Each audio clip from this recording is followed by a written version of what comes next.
So with the new Panther pivoting skid, how does it go together? Well, you've got a thick black plastic bit there that engages up into the upright. Then you've got your thrust skid, extra long.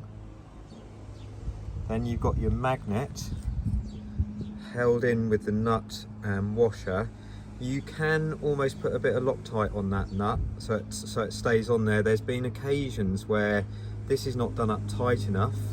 It comes loose and comes beyond the magnet slightly, and it causes a slight gap, putting all the pressure on this bolt here, which then snaps.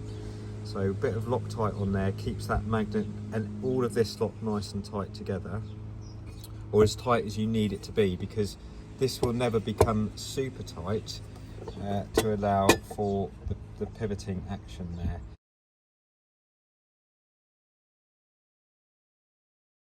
You can see the difference in the extra long skid hither, which pivots, but it pivots only in a limited amount compared to the standard size skid. So this gives you extra length and it gives you a pivoting action.